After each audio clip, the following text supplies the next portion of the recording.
to sleep. Do you remember Joseph? We saw that he was a boy who dreamed, was very faithful to God, and really loved by his father Jacob. But this made his brothers envy him, and they sold him to a group that bought slaves.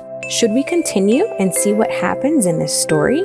Can you believe that Joseph was sold again? That's right, but this time he was sold to a man named Potiphar, who was the head of Pharaoh's guard in Egypt.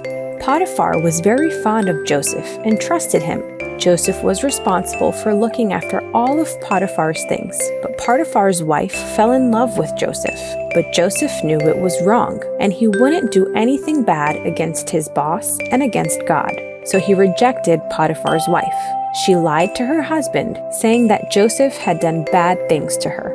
Joseph was arrested. A lot of bad things happened to Joseph, right? But he never stopped believing and being faithful to God, and God never stopped taking care of him. One day, two prisoners had dreams they didn't understand. So Joseph, with God's help, explained the meaning of the dreams to them. One of them would be freed and work with Pharaoh. Joseph asked this prisoner to speak of his innocence to Pharaoh. Sometime later, Pharaoh had dreams that he could not understand. He dreamt of 7 heads of grain that were healthy and good, 7 heads of grain that were thin and scorched, 7 cows that were sleek and fat, and 7 cows that were just skin and bones. Joseph's friend told Pharaoh that he knew someone who could interpret his dreams. So Pharaoh sent for our friend Joseph and told him the dreams. Joseph said that God had revealed the dream to him. The 7 heads of grain and fat cows meant that Egypt would have 7 years of plenty of food and plenty of abundance. But soon after, there would be 7 years of extreme hunger all over the world.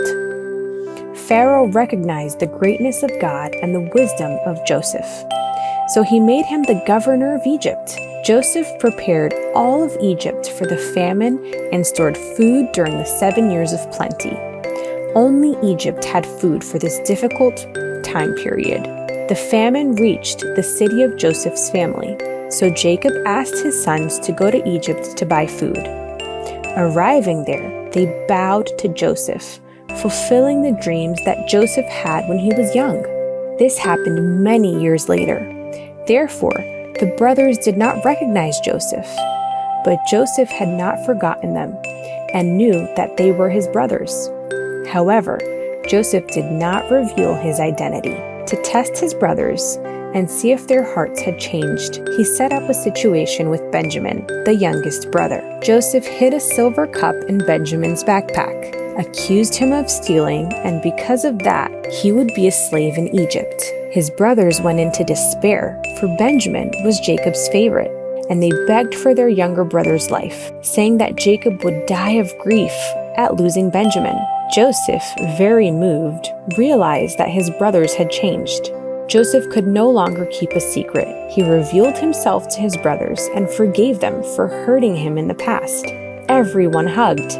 Joseph asked them to move to Egypt and bring their father Jacob.